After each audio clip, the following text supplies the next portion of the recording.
বিসমিল্লাহির রহমানির রহিম। দেখেন, ওয়া ইযা মাতা সগীরু আন ইমরাতিহি ওয়া বিহা হাবলুন ফাইদ্দাতুহা আন তাদা হামালাহা।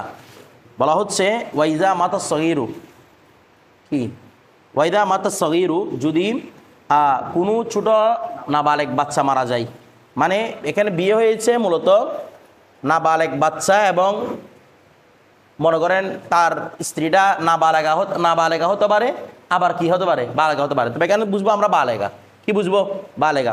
দেখেন, ওয়াইদা মাতা সগীরু, যদি কোনো সগীর মারা যায় আন ইমরাতিহি, কার থেকে, তার স্ত্রী থেকে। তার স্ত্রীটা হচ্ছে কি বালেগা, তার স্ত্রী কি রে, মানে স্বামীর চেয়ে স্ত্রীর বয়স বেশি আর কি, এরকম হতে পারে না, স্বামীর চেয়ে কি স্ত্রীর বয়স বেশি। এখন এই সগীর তো মারা গেছে, ওয়া বিহা হাবলুন, মারা যাওয়ার সময় স্ত্রী কি ছিল, গর্ভবতী ছিল।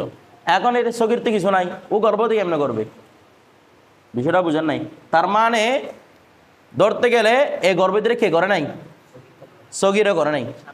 আমার কথাটা বুঝে, সগীর আমরা আগে বলছিলাম আর অতি করার ক্ষেত্রে আর রজুলুল মোরা এই আসবিউল মোরাহেক কাল বালেক, যারা বুলুগের নিকটবর্তী, অর্থাৎ যাদের আলাতুস্তানাসু জগর সামান্য নড়াচড়া করে, তো নড়াচড়া করলেও তারা সামান্য অতি করতে সক্ষম হলেও কোনো গর্ভবতী করতে কি নয়, সক্ষম নয়। তার মানে বোঝা যাচ্ছে ওয়াবিহা হাবলুন, মানে এই গর্ভবতীরা কে করে নাই, স্বামী করে নাই। তার মানে স্বামী যেহেতু গর্ভবতীটা করে নাই, তার মানে গর্ভবতীর অন্য দিকটি হয়ে আসছে নিশ্চিত।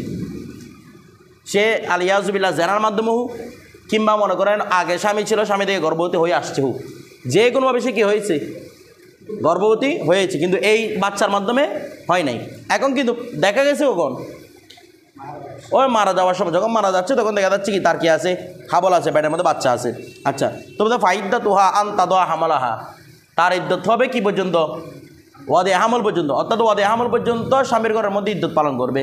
এখন প্রশ্ন, বাচ্চা যদি স্বামীর না হয়, ছোটো বাচ্চারা যদি ওই নাবালেগ বাচ্চার ওই স্বামীর নাবালেগ স্বামীর না হয়, তাহলে ইদ্যত কেন পালন করবে আন্দাদা হামালাহা পর্যন্ত? বলে কারণ এটা এই যে স্বামীর কাছে থাকা অবস্থায় হয়েছে, স্বামীর কাছে থাকা অবস্থায় হয়েছে, স্বামীর হুরমতের দিকে চেয়ে স্ত্রীর কত পর্যন্ত অপেক্ষা করবে, ওয়াদে হামল পর্যন্ত অপেক্ষা করবে। যদিও বাচ্চাটার নসব কাতকে সাবেত হবে না, স্বামী দিকে জীবনেও সাবেত হবে না, কারণ একদম এটা নিশ্চিত, আউদাহ মিনাস শামস, সূর্য থেকে বেশি স্পষ্ট যে কি বাচ্চাটা কার হতে পারে না, সবির হতে পারে না, এই জন্য নসব সাবেত হবে না। কিন্তু ওই স্বামীর বিবাহ বন্ধনের ইজ্জত রেখে, যদি কোরআন পাকের মধ্যে আল্লাহ পাক নিজে বলেছেন যে কি ওয়াউলাতিল আহমালি আজালাহুন্না আন ইয়াদানা হামালাহুন্না, যারা ওই অবস্থার মধ্যে ওয়াদে হামল করবে তাদের ইয়া হবে কি, ইদ্যত হবে কি ওয়াদে হামল পর্যন্ত, যতক্ষণ না হামলটা তাদের কি হয়ে যাচ্ছে, পরিপূর্ণ হয়ে যাচ্ছে। আমার কথাটা বুঝতেছেন? হ্যাঁ। এরপরে ওয়াইন হাদাসাল হাবল, আর হাবল হাদেস হয়েছে বাদাল মৌতি, কিসের পরে, মৃত্যুর পরে হাবলটা কি হয়েছে, প্রকাশ পেয়েছে। বলো যে মৃত্যুর আগে প্রকাশ পাইছে না মৃত্যুর পরে প্রকাশ পাইছে, আমরা কেমনে বুঝবো? দেখেন বলতেছে, এটা একটা স্বাভাবিক একটা রীতি আছে না, যে যদি স্বামীর মৃত্যুর সময়, ভালো করে বুঝবেন, স্বামীর মৃত্যুর সময় যদি হাবল থাকে, সেটা কীভাবে বুঝবেন? বলে হাবলটা তার বিভিন্ন আলামত দেখে, তার পেট বড় হওয়া দেখে, এগুলো কি বোঝা যাবে হামলটা তার মধ্যে মৃত্যুর আগে থেকে হয়েছে। তখন তার জন্য ওয়াদে হামল পর্যন্ত কী করতে হবে, ইদ্যত পালন করতে হবে। আর যদি তখন কোনো রকম কিছু প্রকাশ পায় নাই, মরার পরে সে যখন স্বামী যখন মৃত্যুবরণ করছে, তাহলে সে 4 মাস 10 দিন পালন করবে না?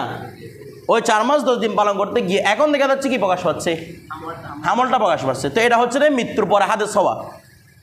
যদিও বা মৃত্যুর আগে সে আরেকজনের সাথে কী করছে, জানা করছে, বা যে কোনোভাবে সে হাবল হয়েছে, কিন্তু প্রকাশ পাচ্ছে কিসের পরে, মৃত্যু। এই জন্য ফাইন হাদাসা, যদি ফাইন হাদাসাল হাবল ও বাদাল মৌতি, যদি মৃত্যুর পরে এটা প্রকাশ পায়, ফাইদ্দা তুহা আর বাতু আশরিন ও আশরাতু আইয়ামিন, সে কিন্তু ওয়াদে হামল পর্যন্ত অপেক্ষা করবে না, 4 মাস 10 দিন অপেক্ষা করবে। বলে কেন? এখনও তো হাবল আছে। বলে হাবল থাকলেও এখানে স্বামীর কোনো ইজ্জতের ব্যাপার নাই। এর আগে স্বামীর ইজ্জতের ব্যাপার ছিল, কারণ স্বামী জীবিত থাকতে সে কী হয়েছে, হাবল হয়েছে। যে কোনো মাধ্যমে হাবল হলুক, স্বামীর সাথে ছিল। এখন যদি স্বামী মারা গেছে, এখন হাবলটা ধরা পড়ছে, ওই অবস্থার মধ্যে তার কোনো ইজ্জতের লেহাজ হবে না। সুতরাং মানে ওয়াদে হামল পর্যন্ত অপেক্ষা করতে হবে, 4 মাস 10 দিন অপেক্ষা করে সে চলে যাবে, অন্য জায়গায় বিয়ে করতে পারবে। বিষয়টা বুঝে গেছে? আচ্ছা। এরপর কিন্তু দুনো অবস্থায় সন্তান স্বামী থেকে সাবেত হবে না। স্বামীর নসবে থাকবে না, ঠিক আছে? এটা এগুলা জানা সন্তান হতে পারে, কিংবা আগে বিয়ে থাকলে তার সন্তান হতে পারে, কিন্তু এই স্বামীর সন্তান মোটেও হবে না, কারণ ছবি সন্তান জন্ম দিতে কি নয়, সক্ষম নয়। এরপরে ওয়াইদা তল্লাকার রজুল ইমরাতাহু, যদি কেউ তার স্ত্রীকে তালাক দেয় ফি হালাতিল হাইদি, কোন অবস্থায়?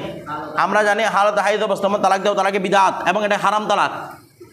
এটা কি তালাক? হারাম তালাক। এরকম তালাক দেওয়া রাসূল পাক সাল্লাল্লাহু আলাইহি ওয়াসাল্লাম সরাসরি কী করেছেন? নিষেধ করেছেন, যেন কেউ হাইদ অবস্থায় কি না দেয়, তালাক না দেয়। এটা আমরা শাফি বলেন, হানাফি বলেন, সবার মধ্যে একমত যে হাইদ অবস্থায় তালাক দেওয়াটা হারাম, তবে তালাক দিলে হয়ে যাবে। এটা ওই যে হুরমতুল ফেলি লা তুনাফি তারাত্তুবাল আহকাম, এই হুকুমের ভিত্তিতে আমরা কি সাবিত করেছি যে হায়েদ অবস্থার মধ্যে তালাক দিলে কি হয়ে যায়, তালাকটা হয়ে যায়। এখন তালাকের যদি কোনো পুরুষ তালাক দেয়, আচ্ছা আমরা তুহুরে তালাক দিলে 3 হায়েজ পূর্ণ করি না? কেন 3 হায়েজ পূর্ণ করি? ওই যে সালাসাতা গুরু বলেছেন, ইয়াতারাব্বাসনা বিআনফুসিহিন্না সালাসাতা কুরিন, 3 যেন কি হয়, পূর্ণ হয়। এখন প্রশ্ন সেগুলো একের উত্তর দিয়েছিলাম মুসুর শাসির মধ্যে, যে বলেছিলাম যদি কেউ হায়েদ অবস্থায় তালাক দেয় তখন কীভাবে 3 পূর্ণ করবে? আমরা ইমাম শাফিকে রদ করেছিলাম কীভাবে? ইমাম শাফি বলেছে তুহুরে তালাক দিবে, ইদ্যত হবে তুহুর, তুহুরে তালাক দিবে, ইদ্যত হবে কি তুহুর। তখন আমরা বলেছিলাম আপনারা 3-এর উপর আমল করতে পারবেন না, কারণ আপনি তালাক দিতে যে টাইমটা লস হয়েছে ওই টাইমটা 3-এর ভিতর থেকে চলে গেছে, ওই টাইমটা 3-এর ভিতর থেকে চলে গেছে। এখন তো আমাদের উপর আপত্তি যদি করা হয় যে হায়েদ অবস্থার মধ্যে তালাক দিলে আপনারা কি বলেন, তখন তো আপনারা 3 পূর্ণ করতে পারবেন না, বুঝে না? কারণ কিছুটা সময় তালাক দিয়ে চলে গেছে না, তাহলে আপনি 3 বলতেছে দেখে কীভাবে পূর্ণ করবো? বলছে লাম তো তাদ্দা বিল হাইদাতি, লাম তো দত্তা কি করা হবে না, গণনা করা হবে না, বিল হাইদাতি ওই হায়েজকে গণনা করা হবে না, আল্লাতি ওয়াকা ফিহা তালাকু, যে হায়েজের মধ্যে কি হয়েছে তালাক। তার মানে এটা ছাড়া আরও কয় হায়েজ? 3 হায়েজ সে কী করবে, পূর্ণ করবে। কথাটা বুঝেন নাই? তো এখন বলবেন যে হুজুর এখন তো ইদ্যুৎ বাড়ি গেল, এখন তো কি বেড়ে গেল, ইদ্যুৎ বেড়ে গেল। বলে ইদ্যুৎ বাড়লেও কী হবে? এখানে ইদ্যুৎ বাড়া কমা এগুলোর হুকুম এখানে আসবে না, কারণ কাজটাই করেছে হারাম অবস্থার মধ্যে। আমাদের দলিল চলবে হালাল নিয়ে, আমাদের দলিল হারাম নিয়ে নয়। হারামের মধ্যে তালাক দিছে না, তো ইদ্যুৎ বাড়লেও কি না বাড়লে কি, ইদ্যুৎ বাড়লে স্বামীর গতি আছে তো নাকি নাই? কি গতি? স্বামীর কাছে তাকে নফকা দিতে হচ্ছে, টাকা পয়সা আর 1 মাস বেশি খরচ করতে হবে, বিষয়টা বুঝে গেছে? এরপর ওয়াইদা ওয়াতিয়াতুল মুতাদ্দাতু বিশুবহাতিন, এখন আমরা বলেছিলাম ওয়াতি বিশুবা কাকে বলা হয়? এই ওয়াতি বিশুবা কাকে বলে? আর পারে না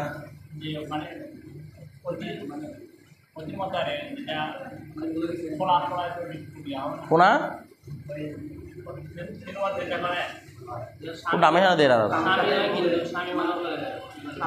নিজে আরেকজন মানুষকে নিজের স্বামী মনে করে, স্বামী স্ত্রীকে তালাক দেওয়ার পরে হালাল মনে করে কি করা, অতি করা মনে করছে আমার জন্য কি রে হালাল। অথবা মনে করেন ফুরকানকে পাঠাইছে, বলো তোমার স্ত্রী, ফুরকান জানান তার স্ত্রী, যে তার স্ত্রী জানা ফুরকান যে তার কি নয়, স্বামী নয়, একজন কেউ জানা বলো, সবাই বলে পাঠাইছে, বলে এটা তোমার স্ত্রী। ফুরকানকে কী করছে, অতি করছে, অতি করে পরে জানতে পারতেছে এটা ফুরকানের স্ত্রী নয়। ওই অবস্থার মধ্যে যে অতিটা হয়েছে সেটা কি বলা হয়, অতি বিশুবা। দেখেন ওয়াইদা ওয়াতিয়াতিল মুতাদ্দাতু, যদি ইদ্যতওয়ালি কোনো মহিলার সাথে কি করা হয়, অতি করা হয়, এই সে অলরেডি কি পালন করতেছে ইদ্যত, দেখেন না সে অলরেডি কি পালন করতেছে, ইদ্যত পালন করতেছে। ইদ্যত পালন করতেছে মানে মনে করেন স্বামী স্ত্রীকে তালাকে মোকাল্লাদা দিয়েছে, তাহলে সে ইদ্যত পালন করতেছে না, বলতেছে না, সে কি পালন করতেছে, সে ইদ্যত পালন করতেছে। এখন ইদ্যত পালন করা অবস্থায় কেউ তাকে বলছে না তুমি ইদ্যত পালন করা অবস্থায় তোমার স্ত্রীর সাথে কি হতে পারবে, অতি করতে পারবে, তোমার জন্য হালাল। আমার কথাটা বুঝেন নাই? তোমার জন্য কি রে হালাল। অথবা মনে করেন আমার স্ত্রীকে আমি 3 তালাক দিলাম, আমার স্ত্রী গিয়ে অন্য জায়গায় কি করছে, বিয়ে করছে, বিয়ে করবার সেখান থেকে তালাক প্রাপ্ত হয়, এখানে ইদ্যত পালন করবে না। ওই ইদ্যত পালন করা অবস্থায় কেউ আমাকে খবর দিয়েছে কি এ তোমার জন্য কি হয়ে গেছে, হালাল হয়ে গেছে। এখন আপনি গিয়ে তার সাথে কি করলেন, অতিরতি করে আসতে, তো এটা বলা হয় অতি বিশুবা। তো বলতে কি যদি কেউ কোনো মুতাদ্দা সে অলরেডি কি পালন করতেছে, নিজ স্বামীর ইদ্যত অথবা অন্য কারো ইদ্যত, এরকম ইদ্যত পালন করা অবস্থা যদি অতি বিশুবা হয়ে যায়, ফালাইহা ইদ্দাতুন উখরা, আবার নতুন একটা ইদ্যত পালন করতে হবে, আবার নতুন একটা ইদ্যত পালন করতে হবে। কারণ ওই যে সন্দেহটা ছিল যে 3 মাসের মধ্যে ধরা পড়া আমলটা, 3 মাসের মধ্যে কি ধরা পড়া, হামলটা ধরা পড়া, আরও 3 মাস অপেক্ষা করবে, কারণ যেন বুঝে যায় হামলটা কি প্রথম স্বামী থেকে হয়েছে না দ্বিতীয় স্বামী থেকে হয়েছে। কথাটা বোঝা নাই? কারণ এটা তো লক্ষণটা তো প্রকাশ পাবে 3 মাসের পরে লক্ষণটা প্রকাশ পাবে। যদি দেখতে আসে একটা ইদ্যত পালন করার পরে তার পেটটা মানে 3 মাসের মতো বড় হয়ে গেছে, তাহলে এটা প্রথম স্বামীর কি সন্তান। আর যদি ধরা পড়েছে কি 3 মাস অতিক্রম হয়ে গেছে, 3 মাস অতিক্রম হওয়ার পরে আবার হামল হচ্ছে, তাহলে এটা হবে দ্বিতীয় স্বামীর সন্তান। বিষয়টা বুঝেছি? মানে দ্বিতীয়বার যে অধিক হচ্ছে তার সময় যেন বলতেছে তার কাছে আবার গিয়ে পালন করতে হবে, ইদ্যত পালন করতে হবে। ঠিক আছে, ইদ্যত সারাদিন চলে যাবে। এরপর দেখেন এখন ওয়া তাদাখল, এখন তো ইদ্যত পালন করবে কিভাবে? মনে করেন প্রথমটার মধ্যে 3 মাস ছিল, প্রথমটার মধ্যে 3 মাস ছিল, দ্বিতীয়বার এসে কি আরও 3 মাস, মোট 6 মাস, এরকম কিনা? বলতেছে না, এভাবে নয়। ওয়া তাদাখলাতিল ইদ্যতানি, 2 ইদ্যতের মধ্যে তাদাখল হয়ে যাবে। এই 2 ইদ্যত কী হয়ে যাবে রে? 2 ইদ্যত তাদাখল হয়ে যাবে, মানে অর্থাৎ 2টা একটার সাথে মিশ্রিত হয়ে যাবে। মনে করেন একটা স্ত্রী, কথাটা কথা বলি, মনে করেন ফুরকানের স্ত্রীকে ফুরকানের তালাক দিয়েছে, ফুরকানের স্ত্রী ইদ্যত গণনা করতেছে, ফুরকানের স্ত্রী ইদ্যতের 1 মাস শেষ, 1 হায়েজ শেষ, ভালো করে বুঝবেন। ওই অবস্থার মধ্যে ফুরকান তার সাথে অধিবিষ শুভা করেছে, ফুরকান তার সাথে অধিবিষ শুভা, এখন নতুন আটটা ইদ্যত বলছে না, তো বলছে নতুন আটটা ইদ্যত পালন করবে। ঠিক আছে, 2 ইদ্যতের মধ্যে কি হবে? তাদাখুল হবে, অর্থাৎ 1 মাস তো চলে গেছে, প্রথম ইদ্যতটাকেও পূর্ণ করবে, দ্বিতীয় ইদ্যতটাকেও পূর্ণ করবে, 2 ইদ্যতের মাঝে একটা একটার সাথে মিশ্রিত হয়ে যাবে, অর্থাৎ 1 মাস চলে গেছে না, আর কয় মাস আছে? বা 1 হায়েজ চলে গেছে, আর কয় হায়েজ আছে? 2 হায়েজ। তাহলে এই 2 হায়েজটা দ্বিতীয় ইদ্যতের জন্য গণ্য হবে, প্রথম ইদ্যতের জন্য গণ্য হবে। তাহলে প্রথম ইদ্যতের জন্য কয় হায়েজ বাকি ছিল? সামনে মনে করে সে 2 হায়েজ অতিক্রম করে ফেলেছে, তাহলে প্রথম ইদ্যতটা পূর্ণ হয়ে গেছে। আবার দ্বিতীয় ইদ্যতের জন্য 3 মাস না, দ্বিতীয় ইদ্যত থেকে 2 মাস চলে গেছে, আর 1 মাস বাকি আছে, সে আর 1 মাস রেখে দিবে। মাসাটা কতটা বুঝছেন? 1 হায়েজ ইদ্যত পূর্ণ হয়ে গেছে, ওই অবস্থার মধ্যে অধিবিষ শুভা হয়েছে, তাহলে প্রথম ইদ্যতের জন্য কয় হায়েজ বাকি ছিল? আর দ্বিতীয় ইদ্যতের জন্য 3 হায়েজ। ওই উল্টাপাল্টা বলতেছে কেন?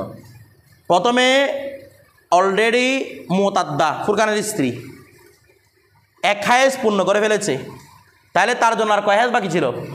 ওই অবস্থার মধ্যে ফুরকান অধিবিষ শুভা করেছে, অথবা ফুরকানের স্ত্রীর সাথে অন্য কেউ এসে অধিবিষ শুভা করেছে, তাহলে একম বছর তার জন্য নতুন ইদ্যত। তাহলে নতুন ইদ্যত মানে কয় হায়েজ? আগের ইদ্যত কয় হায়েজ বাকি আছে? 2 হায়েজ, অর্থাৎ 3 হায়েজ এবং 2 হায়েজ এগুলো মিশ্রিত হয়ে যাবে। অর্থাৎ এখন থেকে ফুরকানের স্ত্রী যেগুলো পালন করবে সেগুলো আগের জন্যও পূর্ণ হবে, পরের জন্যও পূর্ণ হবে। আগের জন্য কয় হায়েজ বাকি, এরপরে যদি 2 হায়েজ পূর্ণ করে তার মানে বুঝে যাবে প্রথম ইদ্যত কী হয়ে গেছে? পূর্ণ হয়ে গেছে। তাহলে আর দ্বিতীয় ইদ্যত পূর্ণ হওয়ার জন্য আর কয়টা বাকি? একটা, কারণ 2টা অলরেডি পূর্ণ হয়ে গেছে, আরেকটা রেখে দিবে। আমার কথাটা বুঝে গেছে? অর্থাৎ সে সামনে টোটাল যে 3টা রাখবে সেটা প্রথমটার জন্য পূর্ণ করবে, দ্বিতীয়টার জন্য পূর্ণ করবে। এই বিষয়টা আপনারা বুঝছেন না? এখন বুঝছেন না? তাদাখুল কীভাবে যদি বুঝছেন, আগের সাথে এবং পরের সাথে কী হয়ে যাবে? মিক্স হয়ে যাবে। বিষয়টা বুঝতেছেন? মানে দ্বিতীয়টাই যেতে পারে আর কি, তবে দুটার মধ্যে কী হয়ে যাবে? মিশ্রিত, মানে প্রথমটাও পূর্ণ হবে, দ্বিতীয়টাও পূর্ণ হবে, এটা বলা হচ্ছে। দেখেন এরপর কি বলতেছে, ফায়াকুনু, সুতরাং হবে মা তারাহু, মা তারাহু, যে স্ত্রী যা দেখবে, মা তারাহু, স্ত্রী যা দেখবে, মিনাল হাইদি, হায়েজ থেকে, মুহতাসিবান, এই ওই হায়েজকে গণ্য করা অবস্থায়, মুহতাসিবান মানে বলো না, গণ্য করা অবস্থায়, মিনহুমা, মিনহুমা মানে উভয় ইদ্যত থেকে, উভয় ইদ্যত থেকে গণনা করা অবস্থায়, জামিআন, পুরোপুরি। এখানে মুহতাসিবানটা হাল, হাল না বলেন না, মুহতাসিবান বলেন না, মুহতাসাবান বলেন, মফুল দিয়ে, গণনা করা অবস্থায় যাকে করা হয়েছে, গণনা করা হয়েছে। মুহতাসাবান মিনহুমা জামিয়ান, উভয়টাকে একসাথে হিসাব করার মাধ্যমে, উভয়টাকে মানে এখানে হায়েজ বলছে না, এই মুহতাসাবান হায়েজকে হিসাব করা অবস্থায়, হায়েজকে, হায়েজ তো লফজ মুজাক্কর তো নাকি না? হায়েজ লফজে কি, ওই যে কোরআনে পাক সাক্ষী দিছে না, কি বলছে এটা, এটা আর কি, যে কি ইয়াস আলুনাকা আনিল মাহিদ কুল হুয়া আযা, ইয়াস আলুনাকা আনিল মাহিদ, আপনার কাছে হায়েজ সম্পর্কে জিজ্ঞেস করবে, কুল হুয়া, ইয়া রাসূলুল্লাহ আপনি বলুন, হুয়া, হুয়া মানে মাহিজ, হায়েজটা কি রে? আদান, এটা হচ্ছে নাপাকি। ঠিক আছে, তাহলে এখানে হুয়া দ্বারা হায়েজ উদ্দেশ্য না, তাহলে হায়েজ শব্দ লফজে কি মুজাক্কর। এখানে মুহতাসাবান হাল মুজাক্কর কেন আসছে? কারণ জুলালটা কি রে? মুজাক্কর। অর্থাৎ মা তারাহু, যা দেখবে, মিনাল হায়েজ, থেকে হায়েজ থেকে যা দেখবে, মুহতাসাবান, ওই হায়েজকে হিসাব করা হবে, মিনহুমা, উভয় ইদ্যত থেকে, ওই হায়েজকে উভয় ইদ্যত থেকে কী করা হবে? গণনা করা হবে, জামিয়ান, সামগ্রিকভাবে। অর্থাৎ অতিবিষ শুভা হওয়ার পরে যেগুলো হায়েজ দেখবে সেগুলো প্রথম ইদ্যতের জন্য হবে, দ্বিতীয় ইদ্যতের জন্যও হবে। প্রথম ইদ্যতের জন্য হবে ওই হ্যাজটা, দ্বিতীয় ইদ্যতের জন্য হবে। এরপর দেখি কি বলতেছে, ওয়াইদা ইন কতাতিল ইদ্যতুল উলা। এখন আপনি যখন বলছিলাম কি প্রথমে একটা ইদ্যত পালন করে ফেলছে, তাহলে আর কয় ইদ্যত বাকি আছে? 2 ইদ্যত। তাহলে সামনে যা দেখবে সেগুলো প্রথম ইদ্যতের জন্য গণ্য হবে, দ্বিতীয় ইদ্যতের জন্য গণ্য হবে। তাহলে বলতেছে ওয়াইদা ইন কতাতিল ইদ্যতুল উলা, যদি প্রথম ইদ্যতটা পূর্ণ হয়ে যায়, ওয়ালাম তাকমুলু সানিয়া, কোনটা পূর্ণ না হয়? দ্বিতীয়। তার কাছে 2টা ইদ্যত না, প্রথমটা পূর্ণ হয়ে গেছে, এখন দ্বিতীয়টা পূর্ণ। বললাম না প্রথম ইদ্যত একটা পালন হয়ে গেছে, তাহলে সামনে যদি 2 হাইজ আসে, প্রথমটা পূর্ণ না, কিন্তু দ্বিতীয়টা পূর্ণ হওয়ার জন্য আর 1 হাইজ লাগবে। এই জন্য বলতেছে কি লাম তাকমুলু সানিয়া, দ্বিতীয়টা পূর্ণ হয় নাই, তাহলে ফাআলাইহা ইতমামু ইদ্যতিস সানিয়া, তার উপর আবশ্যক হবে দ্বিতীয়টারে কি পূর্ণ করা? ইদ্যতকে পূর্ণ করা। আমার কথাটা আপনারা বুঝছেন? আচ্ছা, এরপরে তারপর দেখেন ওয়া ইবতিদাউল ইদ্যতি। এখন ইবতিদা ইদ্যত, ইদ্যত কখন থেকে শুরু হবে, কখন থেকে গণনা করবেন? কামনা দিকে আসেন না। দেখেন ওয়া ইবতিদাউল ইদ্যতি, আর ইদ্যত শুরু হয় ফিত তালাকি, তালাকের ক্ষেত্রে। আকিবাত তালাক, কার পরে? তালাকের পরপরই কি শুরু? ইদ্যত শুরু। তালাকের পরপরে। সুফিয়ান এদিকে আসো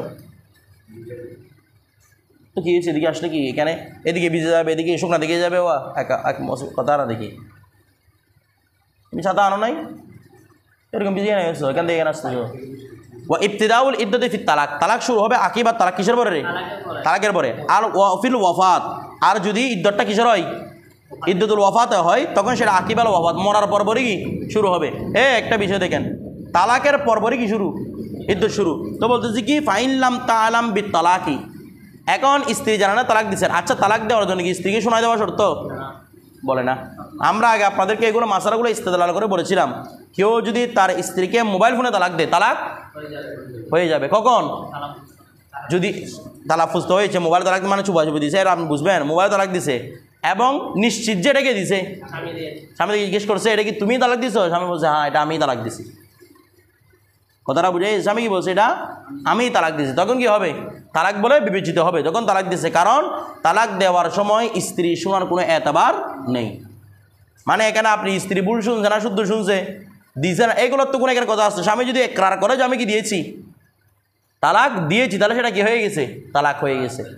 আপনারা বিষয়টা বুঝছেন? তাহলে মোবাইল ফোনে তালাক দিলে কি হয়ে যায়? তালাক হয়ে যায়। এখন ফাইনলাম তাআলাম বিত তালাক, এখন স্ত্রী জানে না। ফাইনলাম তাআলাম মুয়ান্নাসিয়া, যদি স্ত্রী না জানে বিত তালাকি, তালাকের কথা। আবিল ওয়াফাতি, স্ত্রী জানে না স্বামী মরে গেছে, তো বলছে হাত্তা, তো মরে গেছে আজকে থেকে, তালাক দিয়েছে আজকে থেকে 1 বছর আগে, আজকে থেকে 6 মাস আগে। স্ত্রীটা জানেও না, কিছু বুঝতে চান না মনে হয়, স্ত্রী সেটা জানে না। স্বামী মারা গেছে আজকে থেকে 1 বছর আগে, স্ত্রী সেটা জানে না। তাহলে দেখেন তো 1 বছরের ভিতরে এদিকে ইদ্যত পূর্ণ হয়ে গেছে না?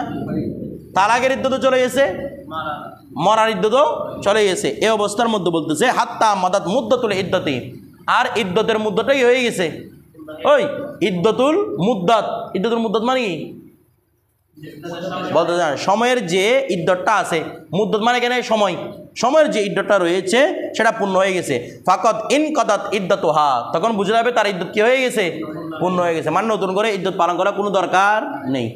স্বামী বিদেশ থেকে 1 বছর পরে এসে বলতে কিরে তোমাকে তো আমি 1 বছর আগে তালাক দিয়ে দিয়েছি মোবাইল ফোনে, তুমি আজ যাও নাই, যে বিষয়টা বুঝেন নাই। তো স্ত্রী যদি বলে আমি জানি না, আমি শুনি না মোবাইল ফোনে, শোনার টোনার কোনো এতবার নাই এখানে। স্বামী বলছে আমি 1 বছর আগে তালাক দিয়ে দিয়েছি, স্ত্রী চলে যাবে, আর নতুন করে ইদ্যতের কোনো দরকার নেই। আমার কথাটা বুঝতেছেন? যেহেতু ইদ্যত পালন অলরেডি কি হয়ে গেছে, পূর্ণ হয়ে গেছে। হ্যাঁ, একটা কথা আছে, তবে যেখানে এনকার পাওয়া যায়, কি পাওয়া যায়? এনকার পাওয়া যায়। হেদায়াওয়ালা উল্লেখ করতেছেন, হেদায়াওয়ালা আছে, তারপর আত্মসিওয়াত্তরজি আলাল কুদুরি, কুদুরি একটা সরা, ওটার মধ্যে উল্লেখ আছে, লোবাবের মধ্যে উল্লেখ আছে যে কি যদি এটা মওদায়ে ইনকার হয়, কি হয়? মওদায়ে ইনকার। স্বামী বলতেছে আমি তোমাকে তো 3-4 মাস আগে তালাক দিয়ে দিয়েছিলাম। স্ত্রী বলবে কই, তুমি তো আমাকে তো কোনো তালাক দাও নাই, তুমি আমার তালাক দাও নাই। স্বামী বলতেছে না দিয়ে দিছি। স্ত্রী বলছে কই তালাক তো দাও নাই। ঠিক আছে, বা বলছে অমুক স্থান তোমাকে তালাক দিয়েছি, ও বলছে আমি অমুক স্থান ছিলামই না। তাহলে এখন একতলাপ হয়ে গেছে না? বলতেছে না, ওই এক হয়ে গেছে না। তো বলতে তখন কি হবে? তখন হবে ইদ্যত যেগুলো পূর্ণ হয়ে যায় সেগুলো ইদ্যত হবে না। এখন একরার করছে স্বামী, এখন একরার করছে, তো 1 রাত থেকে শুরু হবে ইদ্যতটা। আমার কথাটা বুঝে নাই। যদি এটা কি হয় মওদাউল ইনকার হয়, যে একজন আরেকজনকে কি করতেছে, অস্বীকার করতেছে, ওই অবস্থার মধ্যে কি হবে? যখনই ওয়াক্তুল একরার এতাবার হবে, যখন স্বামী একরার করে নিয়েছে যে কি আমি তালাক দিয়েছি, এটা যখন থেকে একরার করে নেবে এক রাতেই কী হবে, ইদ্যত শুরু হবে। অন্যথায় যখন থেকে তালাক দিয়েছে তখনই কি শুরু, যদি কোনো মৌদায় এনকার না থাকে তাহলে যখন থেকে তালাক দিয়েছে তখন থেকে কি শুরু, ইদ্যত শুরু। কথাটা বুঝে গেছেন? এরপর তাহলে বুঝছেন তো মৌদায় একরা কখন থেকে হবে, যখন থেকে একরা করছে, মানে এখন একরা করতেছে আমি তো তালাক দিয়ে দিছি, অস্বীকার করার কোনো কিছু নাই, আমি এখন দিয়ে দিচ্ছি তালাক, তো এখান থেকে ইদ্যত শুরু হবে। ঠিক আছে? এরপরে ওয়াকদ ইন কতাত ইদ্যত হয়, এখন তার ইদ্যত কি হয়ে গেল, পূর্ণ হয়ে গেল। ঠিক আছে? এটা স্বামী না স্ত্রী না জানুক কোনো শর্ত নাই। এরপরে ওয়াল ইদ্যতু ফিন নেকাহিল ফাসেদ। আচ্ছা আমরা বলেছিলাম না নেকাহ ফাসেদের মধ্যে কি ইদ্যত, এই নেকাহ ফাসেদের মধ্যে তালাক দিক, নেকাহ ফাসেদের মধ্যে স্বামী মারা যাক, সর্বাবস্থার মধ্যে কি ইদ্যত হবে হায়েজের মাধ্যমে, 4 মাস 10 দিন নয়, ইদ্যত হবে কিসের মাধ্যমে, এটা কোনো বাস্তবে বিয়েও না, এমনি শরীয়তে সাক্ষ্য দিচ্ছে এটা বিয়ে, কিন্তু এটা বাস্তবে কোনো বিয়ে নয়। কথাটা বুঝে গেছে? ওয়াল ইদ্যতু ফিন নেকাহিল ফাসেদ, আর নেকাহ ফাসেদের মধ্যে ইদ্যত হবে আকিবাত তাফরিকি বাইনাহুমা, যখন এদের মাঝে কি করে দেওয়া হবে, ফারাক করে দেবে কারা, কাজী। কাজী এসে ফারাক, একের তাফরিক কেন বলতেছে, কারণ নেকাহ ফাসেদ এটার মধ্যে তালাকটা বাস্তবে তালাকই না, এগুলো হচ্ছে তফরিক করা স্বামী স্ত্রীর মাঝে। নেকাহ ফাসেদ যখন করা হয় সেটা কি রে, স্বামী স্ত্রীর মাঝে কি করা, তফরিক করা, সিরিফ ফারাক করে দেওয়া। আমার আপনার কথাটা বুঝতে চাই, শুধু কী করে দেওয়া, ফারাক করে দেওয়া। এখানে কোনো তালাক ও মুক্তম এগুলো কোনো এতবার নাই, কারণ এগুলো বাস্তবে কোনো বিয়েই নয়। তো যখন থেকে কাজী এসে ফারাক করে দিবে, মানে ওদের মধ্যে স্বামী স্ত্রী কী হয়ে গেছে, বিচ্ছিন্ন হয়ে গেছে, তখন থেকে কি শুরু, ইদ্যত শুরু। আমার কথাটা বুঝতে চান, যখন থেকে ফারাক করে দেবে তখন থেকে কি শুরু, ইদ্যত শুরু। এরপরে আও অথবা আজামাল ওয়াতি, এই ওয়াতি করে কি করেছে, আজম দৃঢ় করেছে, আলা তর্কি ওয়াতি ইহা, ও দৃঢ় করে ফেলছে, এ কী বলেছে রে। আচ্ছা এখানে দেখেন তো নেকাহ ফাসেদের মধ্যে এত সম্মান নাই স্ত্রীর, এখানে মূল বিষয় হচ্ছে স্ত্রীর সাথে ওয়াতি করবে, ওয়াতি করার পরে ওয়াতির ইদ্যত পালন করে সে চলে যাবে। আমরা বলছিলাম না এটা, এখানে নেকাহ ফাসেদের মধ্যে মূল বিষয় কী রে, ওয়াতি, তাহলে ওয়াতির ইদ্যতই পালন করবে। কথাটা বুঝেন না? এখন স্বামী আজম করে নিছে, কসম করে নিছে, বলতেছে কি আমি একদম কসম করে ফেলতেছি আমি স্ত্রীর সাথে আর কি করবো না, ওয়াতি করবো না। 4 মাস এগুলো বলতে হবে না, ও 4 মাস হলে তো ইলার বিধান আসবে। আমরা আগে ওই 4 মাস স্ত্রীকে ছেড়ে দেওয়া, যে আমি তোমাকে 4 মাস পর্যন্ত কী করলাম না, ওয়াতি করলাম, এগুলো তো সাধারণ স্ত্রীর ক্ষেত্রে। ঠিক আছে? আর এই ফাসেদের ক্ষেত্রে তো ইলাফিলা এগুলো না, ফাসেদের ক্ষেত্রে যদি বলা হবে দেখি 4 মাস সময় বলতে হবে না আমি স্ত্রীর সাথে আর ওয়াতি করবো না, এটা মুতলাক আদম ভিতরে নিয়ত করলে হবে না, মুখে কি করতে হবে, উচ্চারণ, মুখে বলবে দেখি আমি স্ত্রীর সাথে আর ওয়াতি করবো না, অথবা স্ত্রীকে বলছে আমি তোমার সাথে আর ওয়াতি করবো না। কথাটা বুঝে গেছে? এই অবস্থার মধ্যে যখনই বলবে স্বামী স্ত্রীর মধ্যে হয়ে যাবে, ফারাক হয়ে যাবে, তখন থেকে ইদ্যত শুরু, তিন হাই ইদ্যত পালন করে শেষ হয়ে যাবে। আমার কথাটা বুঝে গেছে, সেটা বুঝেন নাই? এরপরে ওয়াল ইদ্যতু ফিন নেকাহিল ফাসেদ আকিবাত তাফরিকি বাইনাহুমা আও আজমাল ওয়াতি আলা তারকির ওয়াতিহা। বিষয়টা তাহলে এখানে মুতলক অন্তরের মধ্যে আজম করাটা কি নয়, কাফি নয়, বরং কী করতে হবে, মুখ দিয়ে উচ্চারণটা করতে হবে। ঠিক আছে? এরপরে এখন দেখেন ওয়ালাল মাবতুদাতি, এখন নতুন একটা বিধান। মাবতুদা মানে কি বলেছিলাম, ওই তালাকে বায়না প্রাপ্ত হয়েছে, মাবতুদা মানে বিচ্ছিন্ন আর কি, আই মোতাফাররাকা মাবতুতা বলতে এই মাবতুতার ওপর যে স্ত্রীকে তালাকে কি দেওয়া হয়েছে, অথবা মুগাল্লাদা। আমরা বলেছি এখানে মুগাল্লাদার নাম সহজে নেয় না, কারণ এটা হারাম তালাক একসাথে দেওয়া, আল্লাহর কাছে এটা অপছন্দনীয়, কোনো দরকার নাই এটা, এই জন্য বারবার বায়ানের কথা আসে। ঠিক আছে? যখনই বায়ানের কথা আসবে সেটাই কার কথা, মুগাল্লাদের কথা। তো বলতেছি কি ওয়ালাল মাবতুদাতি, আর তালাকে বায়ানা প্রাপ্ত মহিলা অনুভাবে মুগাল্লাদা প্রাপ্ত। ঠিক আছে? অথবা ওয়াল মুতাওয়াফফা আনহা যাওজুহা, আর যার থেকে তার স্বামী কি হয়েছে, মারা গেছে, তারা এরাই ইদ্যত পালন করবে না। বলছে ইজা কানা বালিগাতান মুসলিমাতান, তারা যদি বালেগা মুসলিমা হয় তাহলে আল এহদাদু, তাদের জন্য কি শর্ত, এহদাদ করাটা শর্ত। এইদিকে তাকাবেন, যদি তালাকে বায়েন দিয়ে দেয়, ইদ্যত পালন করতেছে, তালাকে মুগাল্লাদা দিয়ে দিয়েছে, ইদ্যত পালন করতেছে, স্বামী মারা গেছে, স্ত্রী ইদ্যত পালন করতেছে, ওই অবস্থার মধ্যে এদের জন্য কি শর্ত, স্ত্রীর জন্য এহদাদ শর্ত।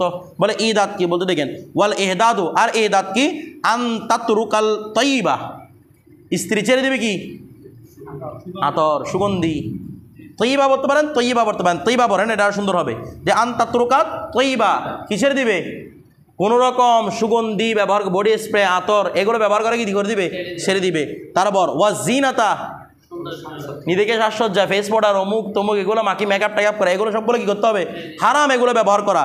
এরপর ওয়াদ দুহানা, দুহান মানে কি, তেল, মাথার মধ্যে তেলও মালিশ করবে না, তেলে সুগন্ধি থাকুক না থাকুক, ওই তেলে সুগন্ধি থাকুক না থাকুক তেল ব্যবহার করা যাবে না। তারপর ওয়াল কুহলা, খোলা মানে কি সুরমা, সুরমাও ব্যবহার করা যাবে না ইল্লা মিন উজর, হ্যাঁ উজর থাকলে ভিন্ন বিষয়। বলতেছে স্বামীর যখন তালাকে কি দিয়ে দিবে, বায়না দিয়ে দিবে, তাহলে স্বামী স্ত্রী ফারাক হয়ে গেছে না, বিবাহ বন্ধন বিচ্ছিন্ন হয়ে গেছে, তালাকে বায়নার মাধ্যমে অনুভাবে মোগাল্লাদের মাধ্যমে এমনি বুঝতেছেন একটা হারাম হয়ে গেছে, তারপর স্বামী মারা গেছে, ওই অবস্থার মধ্যে স্ত্রী সুখ পালন করতে হবে। এটা যে স্ত্রী কি পালন করা বলতেছে না, কি পালন করা, সুখ পালন করা, যে হাই রে আমার স্ত্রী আমার স্বামী আমাকে কি দিয়ে দিয়েছে, তারা দিয়েছে, এখন আমি বরবাদ, কথাটা বুঝেন নাই। কারণ এই মহিলাকে আর কে বিয়ে করতে চাইবে সুখ পালন না, তো সুখ পালন করা অবস্থায় নিজে কোনো জিনত এখতিয়ার করবে না, কারণ এটার মাধ্যমে বুঝে তার কোনো সুখ নাই। সুখ থাকে না কার রে, দাসীর সুখ থাকে না কার, যারা পতিতার মধ্যে যারা, কারণ তারা একটা স্বামীর সাথে বসার পরে আবার সাজে আরেকটার সাথে বসার জন্য, বলতেছে না, একজনের সাথে একজনকে রাত কাটিয়েছে একজনের সাথে আবার শাস্তি কিসের জন্য, আর যেহেতু রাত, তাহলে এগুলো কিসের মতো হয়ে গেল, পতিতার মতো না। তা মুসলিম যারা আছে তারা একটা সম্মান আছে না নাই, আছে, এই জন্য এরা কি করবে না, কোনো সাজগুজ করবে না, তেলও লাগাবে না। হ্যাঁ একদম কোনো উজর হয়ে গেছে, তেল না লাগলে একদম মাথা ব্যথা অতিষ্ঠ হয়ে যাচ্ছে, ওই অবস্থার মধ্যে তেল লাগানো এখতিয়ার আছে। তারপর চোখের মধ্যে কোনো রোগ হয়েছে, যে রোগের কারণে তাকে সুরমা দিতে হবে, তাহলে ওই অবস্থার মধ্যে সুরমা লাগানো কি আছে, এখতিয়ার আছে। কারণ আমরা জানি আর জরুরত তাবিহুল মাহজুরত, আর জরুরত তাবিহুল মাহজুরত, জরুরত কাকে বৈধ করে, এই বাহা ইয়াবিহু তাহলে তাবিহু কথা, অথবা আবাহা ইউবিহু, এখান থেকে তুবিহুল, এটা আরো সুন্দর, আবাহা ইউবিহু, আর জরুরত তুবিহু, জরুরত বৈধ করে কাকে, আল মাহজুরত কাকে, নিষিদ্ধ বিষয়কেও কি করে দেয়, পরিত্যাজ্য বিষয়কে বৈধ করে দেয়। বিষয়টা বুঝে গেছে না, বুঝেন নাই? তাহলে একটা বিষয় দেখেন, তাহলে ওই মহিলা কোনো কি করতে পারবে না, এরকম কোনো কিছু এখতিয়ার করতে পারবে না। হ্যাঁ তালাকের রজির ভিন্ন, আমরা আগে বলছিলাম তালাকের রজির ক্ষেত্রে যতবার তত কী করবে, জিনত এখতিয়ার করবে যেন স্বামী তার প্রতি আবার মায়েল হয়, ঠিক আছে। এরপরে তারপর দেখেন, তো এগুলা তো পুরুষের মাসালা না, মাসালা কার, আপনার কাছে কেন বলতে ইচ্ছে করবে ওকে যে তুমি তালাকের রজির মধ্যে তুমি সাজগুজ করো একটু, তো এরকম বলা মানে আপনি নিজে তাকে কী করে নেওয়া, রুজাত করে নেওয়া, মহিলাদের মাসালা, মহিলারা শেখা দরকার, শিখতেছে আমরা। ধরো পুরো কিতাবুল ইদ্দতটা তো মহিলার, এত স্বামীর না। এরপর স্বামীরা তো শিখবে নফল হিসেবে, স্ত্রী শিখতে হবে ফরজ হিসেবে, এগুলো জরুরতি দিন, আওয়ামের কাছেও শিখতে হবে এগুলা। আমরা তারা বুঝতেছেন, যদি না শিখে সবাই গুণাকার হবে এগুলো না শিখলে। যখন বিয়ে করবে স্বামী স্ত্রীর মাঝে, স্বামী স্ত্রীর যত মাসালা বলছে না তলাবুল ইলমে ফরিদাতুন, এই মাসালাগুলো শিখা ওয়াজিব, যেটা আপনার সামনে জরুরত আসবে। এরপরে তারপর বলা হচ্ছে কি, ওয়ালা তাখতাদিবু বিল হিন্নাই, ওয়ালা তাখতাদিবু, আর হেজাব লাগাবে না, এই হেজাব লাগাবে না, বিল হিন্নাই, মেহেন্দির মাধ্যমে, মেহেদির মাধ্যমে চুল কালার করবে না। এটা একটা জিনত না, বলতেছে না, এটা একটি জিনত, কারণ কালো চুলে মেহেদি করলে চুলগুলো সিল্কি হয়ে যায়, দেখতে সুন্দর লাগে। আর সাদা চুলে মেহেদি করলে এগুলো লাল কালারিং বিভিন্ন কালার করতেছেন অনেকে, সাদা অমুক তমুক কালার, এগুলো মানে চুলের উপর কোনো কালার করা যাবে না। এরপরে তারপর ওয়ালা তালবাসু সাউবান মাসবুগান বিওয়ারসিন, এই বলতেছি দেখেন, ওয়ালা তালবাসু, আর পরিধান করবে না, সৌবান এমন কাপড়, মসবুগান যেটাকে রঙিন করা হয়েছে, বিল ওয়ারসি হলুদ রং দ্বারা, হলুদ রঙের কোনো জিনিস দ্বারা। যেমন দেখেন তো হলুদ রঙের, এই হলুদ রঙের কাপড়টা, হলুদ রঙের শাড়ি, এগুলো তাজাইনের লক্ষণ না? মেয়ে গায়ে হলুদের দিন কীরকম শাড়ি পরে, হলুদ রঙের, কারণ এটা একটা তাজাইনের লক্ষণ।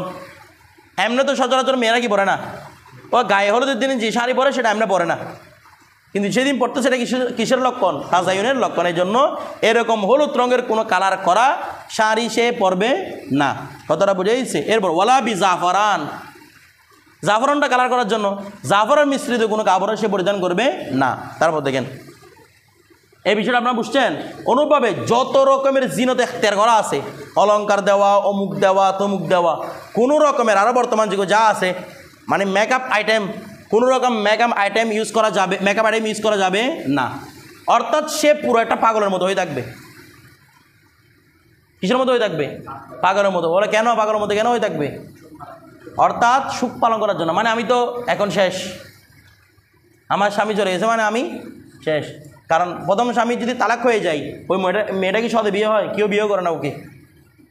বিশেষ তো আপনি যত বুঝান যে ডিভোর্সি মহিলাকে বিয়ে করাটা সুন্নত, তারপরে কেউ করবে না, কথাটা বুঝেন না মনে হয়। এগুলো যখন আপনি নিজে ডিভোর্স হবেন তখন আপনি আটটা ডিভোর্স মহিলাকে একটার কাছে এটা ভিন্ন ব্যাপার, এটা তো আপনার কাছে একটা নিজে কুত হয়ে গেছে যেন করতেছেন, নয়তো সচরাচর এগুলো বিয়ে। আর ডিভোর্স হয়ে গেল এরাও খুঁজে কিরে, যেগুলো ডিভোর্স হয় না এরকম মহিলা, কথাটা বুঝতেছেন? এখানে লাইট জ্বালাই দেন না, এমনি যেগুলো মোবাইলে। তাহলে বিষয়টা বুঝে গেছে। তাহলে তারা কোনো রকম নিজেকে রঙিন করা এরকম কোনো পোশাক পরতে পারবে না, এক কথা তারা নিজেকে রঙিন করতে পারবে না। এরপরে ওয়ালা ইহদাদা আলাল কাফিরাতি আলা কাফিরাতিন, কাফের কোনো মহিলার উপর কি নাই? এহাদাত নাই। কেন এহাদাত নাই? এহাদাতটা শরীয়তের পক্ষে একটা হুকুম না, বলেন না? শরীয়তের পক্ষে একটা আমর না। তো ওরা কি মুকাল্লাফ বিশ্বরা? কাফের কি মুকাল্লাফ বিশ্বরা? নয়। সেজন্য সে তার জন্য কোনো এহাদাত নাই। ওয়ালা সগীরাতান ওয়ালা সগীরাতিন মানে ওয়ালা আলা সগীরাতিন, কোনো নাবালেগা মেয়েকে যদি তালাক দেওয়া হয়, তালাকে বায়েন দেওয়া হয়, তার জন্যও কোনো কি নাই, কারণ সেও মুকাল্লাফ বিশ্বরা নয়। অর্থাৎ সে করতে পারবে, নিজেকে যা যা রঙিন করা দরকার তা করতে পারবে। বিষয়টা বুঝে গেছে? তবে এটা না করাটা উত্তম, না করাটা উত্তম। এরপরে দেখেন ওয়ালাল আমাতি আল হেদাদু, কার উপর? দাসের উপরে কি নাই?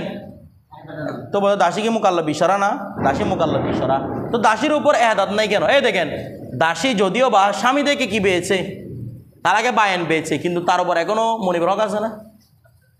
স্বামী থেকে যখন বিচ্ছিন্ন হয়ে যায়, সেটা তো তার মনিবের কাছেই চলে আসবে, মনিবের মালিকানায় না, বলতেছে না?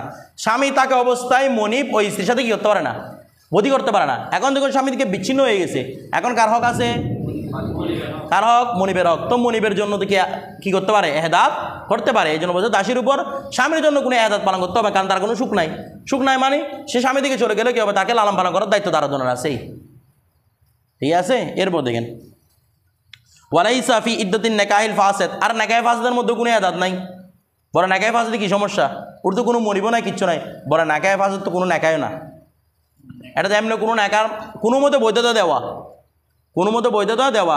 যেহেতু এটা কোনো নেকা না, ওই স্ত্রীর কোনো সম্মান নাই। তো সম্মান না থাকলে সুখ আছে? আপনাদেরকে আমি বলেছিলাম না, যখন নিকাহ ফাসিদের মধ্যে যখন তালাক দিয়ে দেয়, নিকাহ ফাসিদ কি দে? তালাক দে। অথবা নিকাহ ফাসিদ স্বামী মারা যায়, আমরা বলছিলাম স্বামী মারা গেলে 4 মাস 10 দিন কেন? কারণ সেটা সুখ চলে আসে স্ত্রীর কাছে, সুখ আসছে, সুখটা পোহাতে কয় মাস 10 দিন লাগে? 4 মাসের বেশি লাগে। তো শরীয়তে 4 মাস 10 দিন কি করে দিয়েছে? খাস করে দিয়েছে। আমার কথাটা বুঝেন নাই? তো এখন বলেছিলাম নিকাহ ফাসিদের মধ্যে 4 মাস 10 দিন নাই। নিকাহ ফাসিদের মধ্যে যদি স্বামী মারাও যায়, তারপরে কয় হায়েস? কেন বলেছিলাম? কারণ তার সুখগুলোর কোনো এতবার নেই। তো এখানেও যেহেতু তার সুখের কোনো এতবার নাই, তো তার কোনো কি নাই? এহদাদও নাই। অর্থাৎ তালাকে এই কি বলে নিকাহ ফাসিদের পরে যদি কি করে বলতেছে না, নিকাহ ফাসিদের পরে স্বামী যদি তালাকে বায়েন দিয়ে দেয়, ওই অবস্থার মধ্যে এহদাত করতে কোনো বাধা, এহদাত করা জরুরি নয়, এহদাত করা জরুরি নয়। অর্থাৎ সে যা পারে তাই ব্যবহার করতে পারবে নিকাহ ফাসিদ করে। আমার কথাটা বুঝতেছেন? মানে সে এখন একটা স্বামীর থেকে ছুটে আরেকটা স্বামীর জন্য প্রস্তুত, সে তার কোনো সম্মান নাই। তো ওই পতিতার যেভাবে কোনো সম্মান নাই, এরও কোনো কি নাই? সম্মান নাই, ঠিক আছে? যদিও বা এই স্বাধীন হিসেবে পতিতার মতো তার না, তারপরেও মানে একটা মিছিল আর কি, তসবিহ আর কি, ঠিক আছে? আচ্ছা, তো আমরা তো জানি নিকাহ ফাসিদের মধ্যে খুলওয়াত গ্রহণযোগ্য না। নিকাহ ফাসিদের সাথে যদি খুলওয়াত করে, তখন এই খুলওয়াতের মাধ্যমে কি ইদ্দত পরিপূর্ণ ইদ্দত হয় না? খুলওয়াতটা গ্রহণযোগ্য না। খালোয়াতে সহিয়া, খালোয়াতে সহি এটা গ্রহণযোগ্য সেটা কিসের মধ্যে? নিকাহ সহির মধ্যে।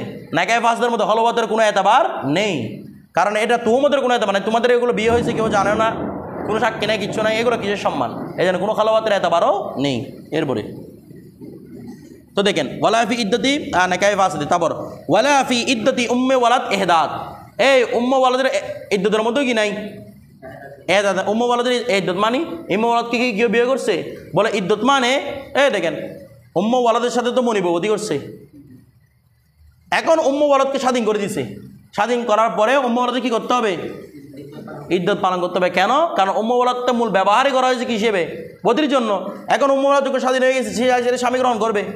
তো স্বামী গ্রহণ করার আগে যেন নিজের ইস্তেবরায়ে রেহাম করা হয়, এই জন্য কী পালন করতে হবে? ইদ্দত পালন করতে হবে। কথাটা বুঝেছিস? তো ওই ইদ্দত পালনের মধ্যে কোনো কি নাই? এহদাত নেই, কারণ স্বামী থেকে চলে এই মনিব থেকে চলে আসতে, তার তো স্বামী ছিল না, তো এহদাত কিসের? বিষয়টা বুঝে গেছি? তারপর ওয়ালা ইয়ামবাগি, উচিত নয়। এখানে উচিত নয় মানে এখানে নিচে আমাদের লিখে দিয়েছে বাল ইয়াহরুম, বরং হারাম। উচিত নয় মানে আপনি করতে পারবেন এমন নয়, এটা কি হারাম। কি হারাম? বলছে কি আনতুখতাবাল মুতাদ্দাতু, এই মুতাদ্দাকে খেতাব করা, এটা হারাম। বলে মুতাদ্দাকে খেতাব করা মানে ভালো করে বুঝবেন। এইদিকে তাকান, মনে করেন কোনো স্ত্রীর স্বামী মারা গেছে, কোনো স্ত্রীর স্বামী মারা গেছে, এখন সেই ইদ্যত পালন করতে 4 মাস 10 দিন। মনে করো ফুরকান মারা গেছে, তাহলে ফুরকানের স্ত্রী ইদ্যত পালন করতেছে। ওই অবস্থার মধ্যে রবিউলকে গিয়ে বলতেছে তোমাকে আমি বিয়ে করবো, বিয়ে করলে তোমাকে আমি রানী বানায় রাখবো, ও মুখ তো মুখ এগুলা বলে ওকে ফার্ম দিচ্ছে বিয়ে করার জন্য। কথাটা বুঝেন নাই মনে হয়? এরকম খেতাব করা সরাসরি বলা তোমাকে আমি বিয়ে করবো, কথাটা বুঝেন নাই? একদম খেতাব করে তোমাকে আমি বিয়ে করতে চাই, তোমাকে আমি রানী বানায় রাখবো, তোমাকে আমি স্বর্গের 7 সাগর 13 নদী পাড়ি দিব। কথাটা বুঝেন না? ফুরকান যা পারে নাই আমি তোমাকে তা দিব, এরকম করে যদি কেউ বলে এটা সরাসরি কি হারাম। কাকে বলা? যদি কোনো স্ত্রীর স্বামী মারা যায়, কোনো স্ত্রী মোতাতা দুইভাবে হতে পারে না, স্বামী মারা গেলেও ইদ্যত পালন করতে পারে, অথবা স্বামী তালাক দিয়ে দিলে কী করতে পারে? এই স্বামী তালাক, এখানে আসতে প্রথম কাকে নিয়ে? স্বামী মারা গেলে। আমি দুটোর কথাই বলবো, একটা হচ্ছে স্বামী তালাক দেওয়ার পরে ইদ্যত পালন করা, আরটা হচ্ছে মারা যাওয়ার পরে কি ওরা। প্রথমে বলতেছি কার কথা? মারা যাওয়ার পরে। তো মারা যাওয়ার পরে যখন স্ত্রী যখন ইদ্যত পালন করবে তাকে খেতাব করে করে তোমাকে আমি অমুক করবো তমুক করবো এরকম বলাটা কি হারাম। হ্যাঁ, ওয়ালা বাসা, তবে এটা কোনো সমস্যা নাই। বিত্তারিদি ফিল খেতাব, বিত্তারিদ মানে পেশ করা, ইয়ানি বিল কেনায়া, খেতাবের মধ্যে কেনায়া করে দেওয়ার মধ্যে কোনো গুনাহ নেই। কেনায়া করা মানে মনে করেন একটা স্বামীর স্ত্রী মারা গেছে, স্বামী মারা গেছে, স্ত্রী ইদ্যত পালন করতেছে।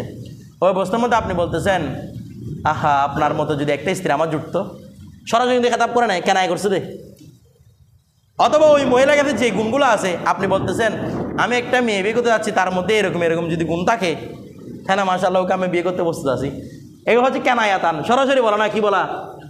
কিছু বলতেছে না, কেনায়াতান। কেনায়াতান বলার মাধ্যমে কোনো অসুবিধা নাই, পবিত্র কোরআনে নিজে সাক্ষী দিচ্ছে। এটা পবিত্র কোরআনেও বলতেছে সরাসরি খেতাব করবেন না, তবে এটা অসুবিধা নাই যে কি করা তোমরা কেনায়াতান আরজ করবা খেতাবের ক্ষেত্রে, মানে তোমাকে আমি কি করবো ইদ্যতটা শেষ হয়ে গেলে বিয়ে করব, মানে সরাসরি তোমাকে বিয়ে করবো না বলে কি বলা কেনায়াতাম বলা, যে আমি এরকম একটা গুণের মহিলা পেলে আমি বিয়ে করব, এরকম একটা সুন্দর মহিলা পেলে আমি বিয়ে করব। কথাটা বুঝেন নাই?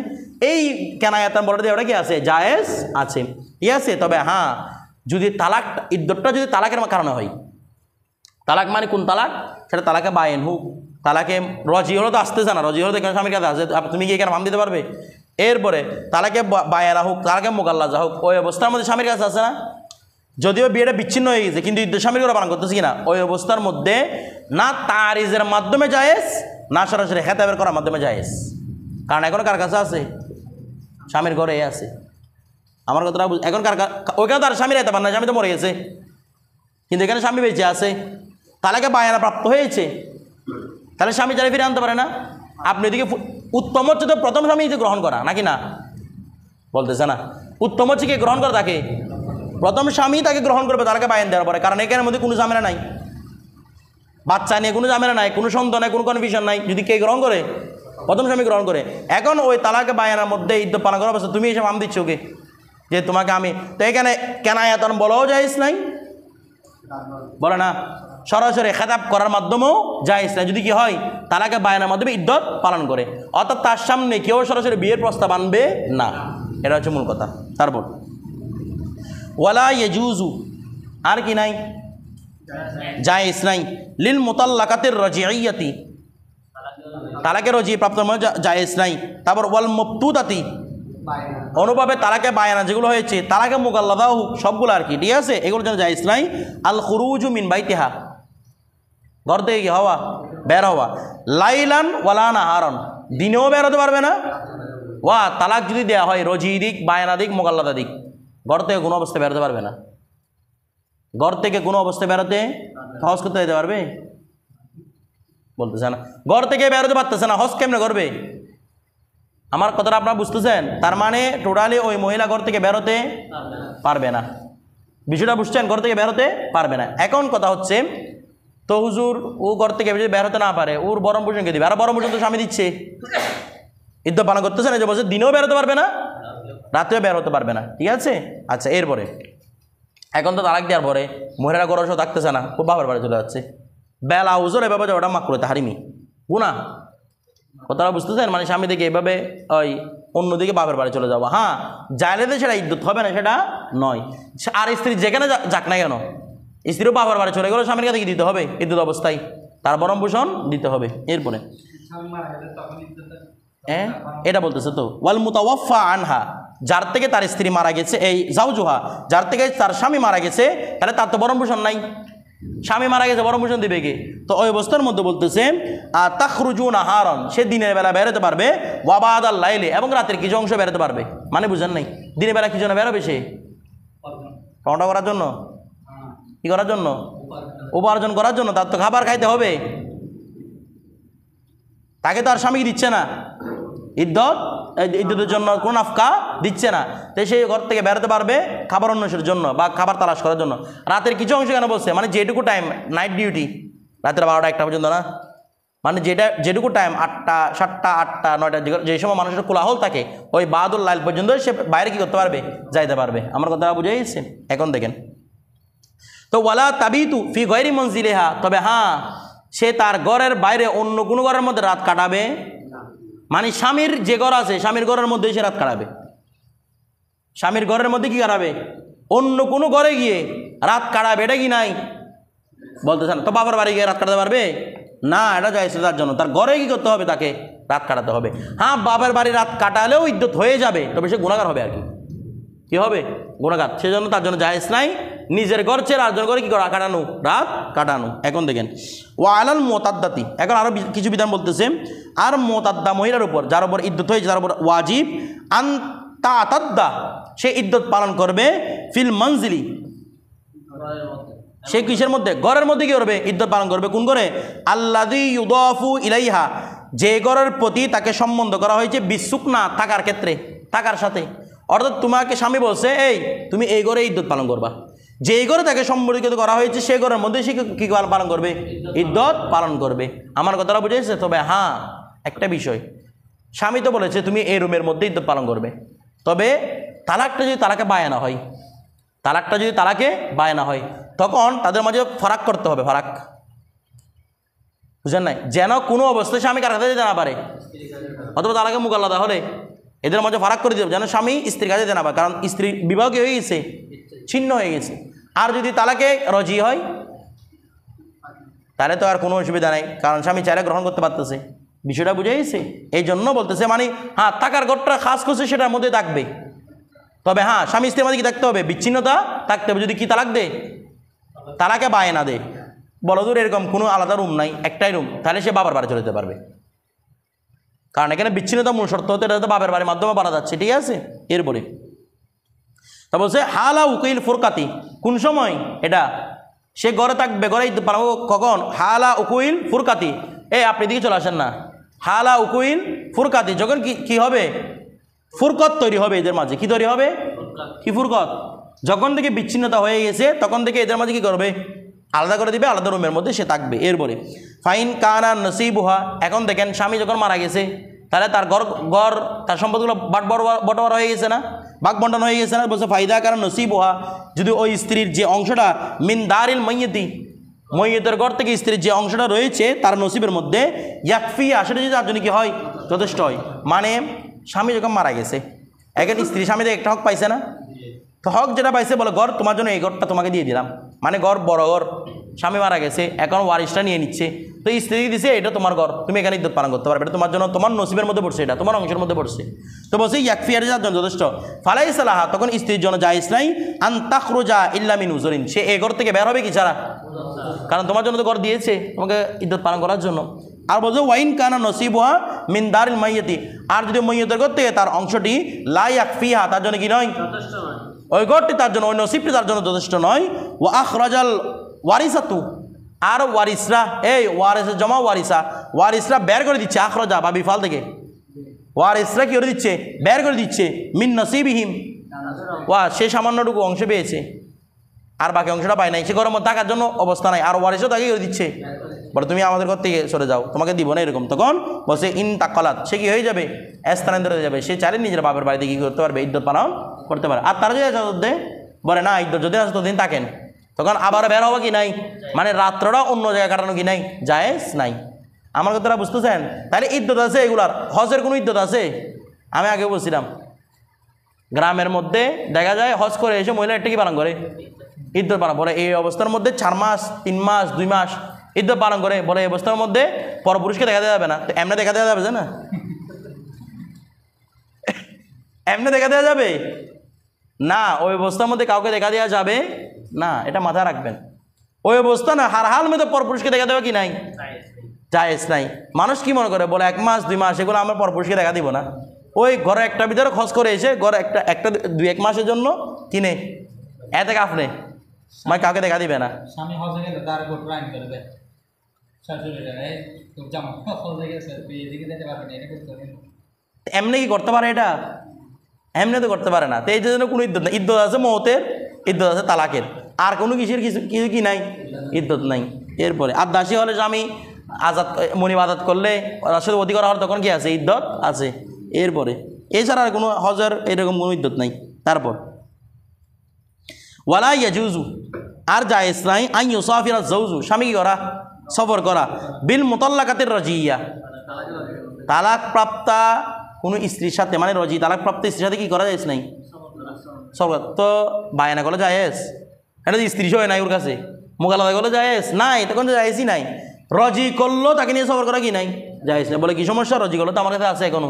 বলে সমস্যা হচ্ছে, মনে করো তোমার কাছে এটা কোনো নিয়ত নাই যে তুমি তাকে রোজাত করবে, এখন তুমি তাকে নিয়ে সফর গেছো, সফরের মধ্যে তোমার বেশি কষ্ট হয়ে গেছে, ওই অবস্থার মধ্যে তোমার এমনি কিসের নিয়ত নাই, রোজাতের কোনো নিয়ত নাই, ওই অবস্থার মধ্যে মনে কোনো ইদ্যত পালন করতেছে, এখন সফর গেছেন, আপনাকে বেশি খেদমত করছে, করার পরে আপনার দিলে একটু মাইল হয়ে গেছে তার প্রতি, তো আপনি না চাইতেও তার ফরজে দাখিলের প্রতি আপনি না চাইতেও তাকে আপনি চুমু দিয়ে ফেলছেন, কথাটা বুঝেন না, ওই অবস্থার মধ্যে কি হয়ে গেছে, রোজাত হয়ে গেছে না।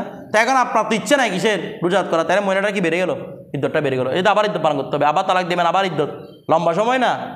তো এই জন্য তাকে নিয়ে কি করা যায় নাই, হ্যাঁ সফর করা যায়, সবে কখন, যদি আপনার নিয়ত থাকে এই সবের মাধ্যমে আমি রোজাত করবো, তখন আপনি সফর করা যায়। বিষয়টা বোঝা গেছে, এতটুকু থাক।